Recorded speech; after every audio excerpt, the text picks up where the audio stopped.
Brave, the legend of the emeralds. Princess Merida raced down the palace hallway. She had looked forward to the rites of summer all year long. It was a special festival that celebrated the friendship between the clans.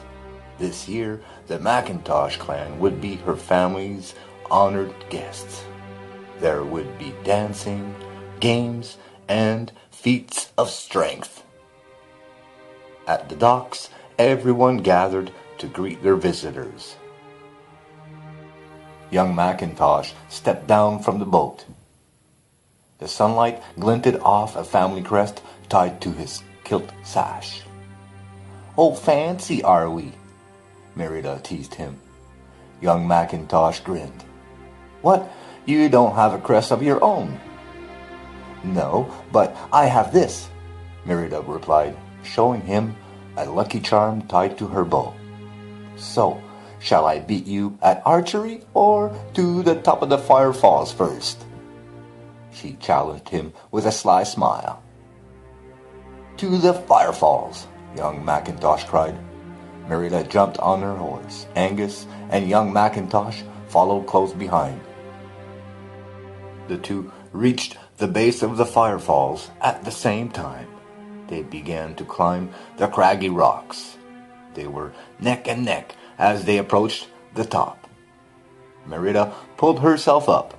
"I won," she cried. "Barely," argued young Macintosh. Then he looked around. "Wow, this is a fine waterfall you've got here," he remarked.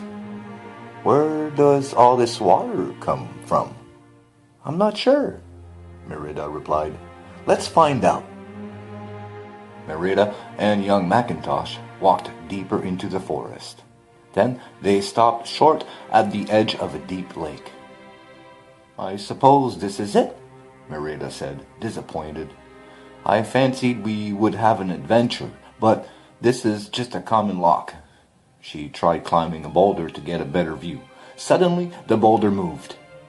Merida stumbled forward into a cave, and young Macintosh jumped up to follow her. When Merida caught her balance, she gasped at what she saw. "It's the real source of the fire falls," Merida exclaimed, pointing at the pool of glowing water.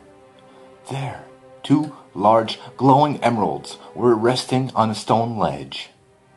"Those emeralds must be lucky," she said. "Lucky?" young Macintosh asked.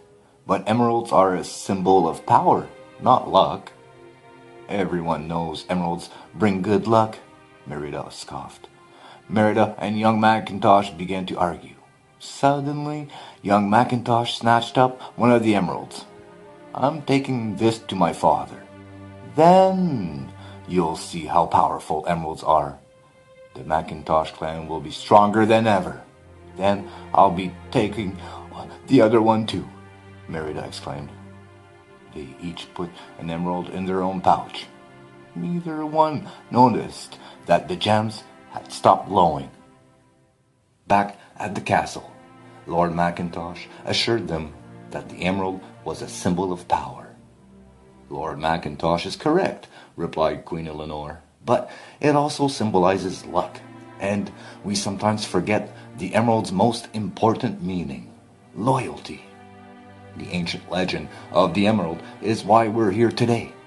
She explained that there used to be fighting between the clans. Then two great kings rose to power, and each placed an emerald at the source of the fire falls to symbolize their clan's new friendship.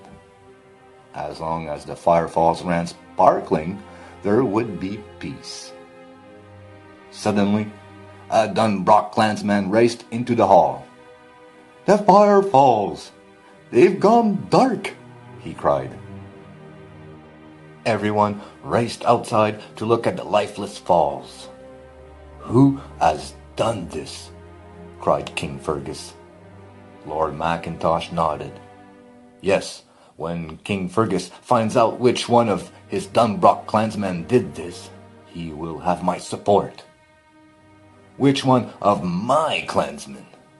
It was probably one of your clansmen, King Fergus said. The men glared at each other. Macintosh clan, Lord Macintosh commanded. We're leaving. Merida and young Macintosh looked at each other as everyone else went back to the castle. They had to get the emeralds back to where they belonged before the friendship between their clans was ruined. The pair tried to climb up to the cave, but the new darkened water made the rocks too slippery. Suddenly, Merida saw a blue will-o'-the-wisp. She knew it would lead them to their destiny. More wisps appeared, drawing Merida's eye to the top of the falls, where she noticed a small tree. If only we had a rope, Merida said. You mean like this? Young Macintosh asked, showing her a long coil. I'll throw it up so it twists around that tree. But he couldn't throw far enough. Then Merida had an idea. She picked out her strongest arrow. She pulled back the bowstring, adjusted her aim, and whew! The arrow flew into the sky and landed next to the tree. Carefully, Merida used the rope to climb the rocks. When she was at the top, she tied the rope to the tree. Young Macintosh followed her up. He was almost at the top when the rope suddenly snapped. Young Macintosh began to fall, but he grabbed on to a rock just in time. Merida reached out to give him a hand. As she did, her pouch tipped forward, and the emerald she had carefully tucked inside plunged over the cliff. No! Merida cried. The emerald was gone. Merida helped young Macintosh up. You saved my life, he said. Thank you. Merida and young Macintosh didn't know what they would do, but they hurried back to the cave. The water of the firefalls was getting even darker. When they reached the cave, young Macintosh tried to put the emerald back where he had found it. It nearly toppled off the stone ledge. Merida looked concerned.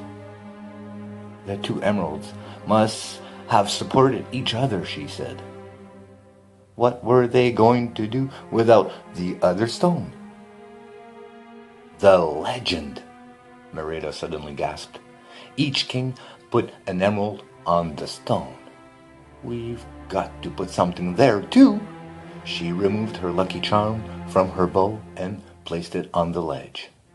Young Macintosh placed a small knife. For a moment, a sparking flash crackled, and there was a burst of light, but it quickly faded. Merida shook her head. Can't just be anything. It has to be something that really, truly matters. Young Macintosh nodded. He carefully unpinned his family's crest from his kilt sash and placed it on the ledge. A halo of green light surrounded the objects as they lit up with dazzling sparkles. A golden light flickered out from under the ledge, filling the whole cave. Then, finally, the water began to glow again. Merida and young Macintosh raced from the cave just in time to see the firefalls turn from black into a clear crystal blue. From the top of the falls, Merida and young Macintosh could see the docks. There, Clan Macintosh was preparing to leave. Merida picked out her father, who was standing next to Lord Macintosh. They're probably still shouting at each other, she said with a heavy sigh. Quickly, Merida and young Macintosh raced back down the falls and rode toward the dock. Wait! Young Macintosh called when they were close enough. We don't have to leave! The firefalls are sparkling again, Merida cried. The water flows as beautifully as it always has. She explained how she and young Macintosh had been the ones responsible for ruining the falls and for fixing them again. Now there's no reason our clans can't stay friends. Merida finished hopefully. So, we don't have to leave? Young Mackintosh asked his father. King Fergus and Lord Mackintosh looked at each other.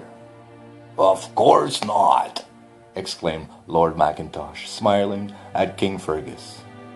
Merida and young Mackintosh also shared a smile. By working together, they had fixed the firefalls and the argument between their clans. From then on, the rites of summer would have special meaning for both of them.